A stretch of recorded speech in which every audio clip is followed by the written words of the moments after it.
Hey there everybody, we are going to go through the history of quad tires, ATV tires to those who seem to think that way. But anyway, let's get one thing out of the way right off the bat. Chinese tires, they're junk, don't waste your money. You can get cool patterns, you can get cool treads, they don't last, the rubber quality is very poor. These are brand new tires. They are completely shot. The front ones are better than the back ones, but we won't get into that. You can buy good Chinese tires for quite cheap, fractional cost of other tires, but you get what you pay for. They don't last, they weather check. These ones spent no time in the sun. They're just not a good tire, right? Like you're paying for what you get for rubber quality. Now, let's go through the history of tires. When quads first came out, or ATVs, they came with knobby tires. Your knobby tires were fine. They were very poorly thought out as far as playing in the mud, but when they first were marketed, ATVs were dry ground machines, farm work, people just leisure fun. So your first generations were mostly turf tires. They had fairly plain tread patterns and didn't do anything for anybody. But people soon realized in the aftermarket world that money could be made selling tires, and then we move on to the next generation. So you get your woolly boogers. And I'm just going to get this out of the way. I'm not worried about tire size, height, width. Obviously, if you're running wide tires, you're worried about flotation on muskeg. If you're running narrow tires, you're playing in clay and thin and in water. For this, we're not dealing with tire height and width, or we're just talking about tread pattern and quality. So, on to the woolly boogers. Woolly boogers are legendary. Anybody who rode quads back from the 80s to the 90s remembers these. They were fairly unimpressive, but they were a large leap from the knobby tires of the factory machine. They were long-lasting. They were your generic balloon tires. Everyone ran small rims, so you got a lot of side roll and a lot of flotation. They were good tires in their time. People wanted something more aggressive, though. So then we get on to the next generation. Then we go to super swampers. Well, super swampers were excellent. People thought these were a little excessive for their time. Why would you ever need a tire that aggressive? Well, people wanted to play in the mud. This was a growing market. And in the late 80s, your 4x4 quads started coming out. So they weren't two-wheel drive anymore. Now you were getting the choice. And then, of course, someone took it too far, and the same company that made the super swamper made the vampire tire. Now, the vampire tire was considered in its day to be extremely heavy, way too aggressive for anything you'd ever need it for. And this is your first example of an extreme mud tire. They were good in their day. They were quite heavy, had a tendency to come off the beads, thick sidewall, everything we love in a tire today. Now, the next generations brought on some patterns that weren't really tested, but they were more, people were starting to buy tires on looks more than function. The Bear Claws were a good tire. There's nothing wrong with them. They're fairly mild. They weren't nearly as aggressive or as good functioning as the vampire tire were, or even the super swamper, but they were the next generation. These tires are still bias plies. We're not into the radials yet. We'll get into that later. Then we move on, some of the other oddball tires you'll rarely run into, but they're out there. This is a mud machine. I had a set of them on a 300 Honda. It was typical back in the day to put mud tires on the back and leave the factory ones in the front, which we know now nobody does that anymore, especially because there was typically tire height issues and you caused unnecessary wear on your drivetrain. But these tires weren't particularly effective, but they did look fairly cool in their day. I know these ones are fairly worn down, but what do you expect? They're 30 fucking years old. Now, the next generation, now you get into the mid-90s and into the later years, and I realize I don't have Blackwater tires or Spider tracks. Those were all good tires too. Sadly, I only have 20 different kinds of tires, not 30 or 40. So now you're into the 90s and into the late 90s, and you get your factory tires are actually quite a bit more impressive. Once again, the aftermarket world still demands better. The options coming around are actually getting to be a little more impressive, but there's a lot of new ideas coming out. So you get your mud lights. These are not your original mud lights. I don't have a set of those. Original mud lights were very light, radial construction, I should say. They were very popular. They were pushed by the dealers onto people, I believe probably because of profit margins. The problem was, for the smooth ride, you sacrificed reliability and performance. They were notorious for popping off the bead. They punctured very easily.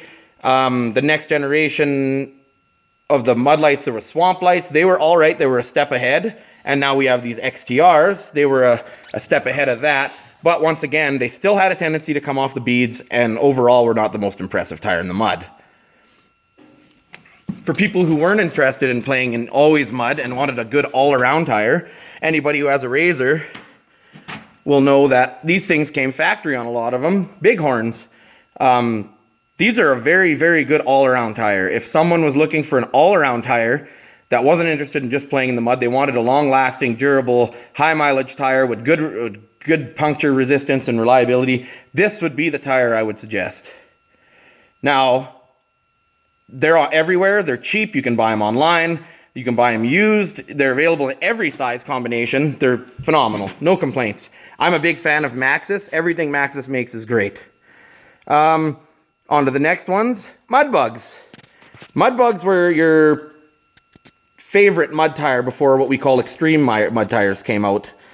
The Mud Bugs were good. They wore more poorly than some of the other tires, especially when you got into horsepower. They would wear quite quickly, but they were a good all-around tire. They were very puncture resistant. They were very, very good in the mud for their time, but they're quite dated today, of course. The Executioner. The Executioner was quite good, and I find an underrated tire. They had good treads. They would have been considered an extreme tire in the 80s, but they're considered a normal tire by today's standards. They're very good. They have very good puncture resistance. They're just a great all-around tire. They are a little rougher riding than the Radials of today or the Bighorns, but if you want to play in the mud a little bit, they're a decent choice. Now we get into the extreme tires. Extreme tires have come a long way since then. This was the first that I know of jump into extreme mud tires. The Maxxis Mudzilla. An excellent tire all around. Excellent wear pattern. Very long lasting. They had good treads. They weren't as aggressive as, say, an Implement style, but at the time, these were the best you could do. I've known many people, I had them on a brute force, that have these. They all love them. They don't function as well as the Implement style tires, but they are very good. And I believe you can still buy them today, and they're still an excellent choice. They're aesthetically more pleasing than a lot of tires. Their function is average. The Outlaw came out later after that. The Outlaws, the first generation anyway.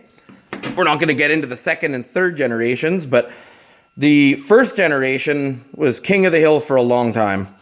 These things were reasonably light, extremely aggressive, very functional, good wear characteristics. I found that machines with a lot of horsepower peeled the lugs, but it didn't cause structural issues. It was mostly aesthetic. And then people started, after these were run for a while, the Silverbacks came out. Now your Silverbacks are same thing. They're a good tire. They have reasonable wear characteristics. The issue with these tires is that they peel. And I don't mean they peel aesthetically. I mean they peel structurally.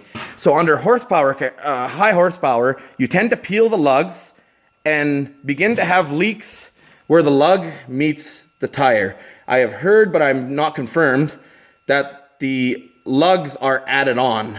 I'm not sure about that they're glued on or rubber welded on, but I have seen it many times where these peel and it causes a great deal of damage and the tires have to be tubed or replaced, which is a real downer when you're talking about a $200 tire plus. We'll get on to the extreme tires. Now, by today's standard, extreme is pretty loosely based. This is one example. I don't have Terminators. I don't have TR171s. All these tires are Implement style. When you get into big tires like this, all of them become Implements. They're a different variation of an Implement tire, but they're all basically Implement tires. I bought these Assassinators. A lot of people don't like them.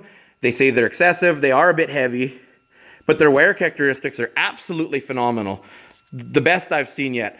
I was under the impression that I would have damage. We did some shale riding in the mountains.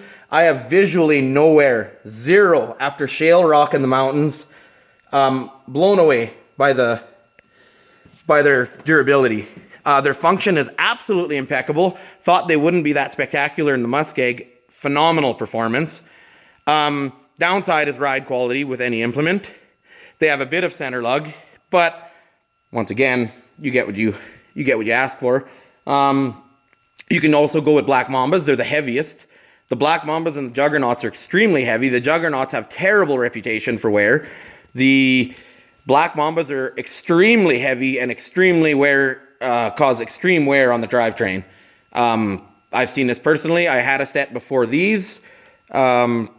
Yeah, if you're not doing right to the extreme, the black mambas probably aren't the best. And most people that want to run extreme mud tires when they run black mambas tend to trim out the center lug, which ruins their trail riding ability, but it makes them better in the mud. As far as implements go, when you get into extreme mud tires, implements are king. There's no getting around it. They are the best at what they do. It doesn't really matter the variation. People will say that TR171s are better. People will say that different variations of implement tires, they're all fairly similar.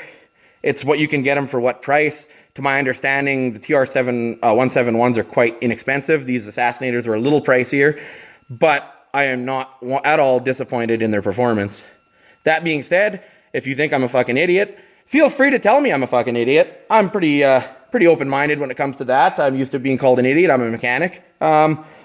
Yeah, so if you have any other questions, the message column is full of space for dum-dums to write stupid stories, so here we go. Hopefully this answered some questions and didn't make me look like too much of a fucking idiot. Thanks. Later, guys.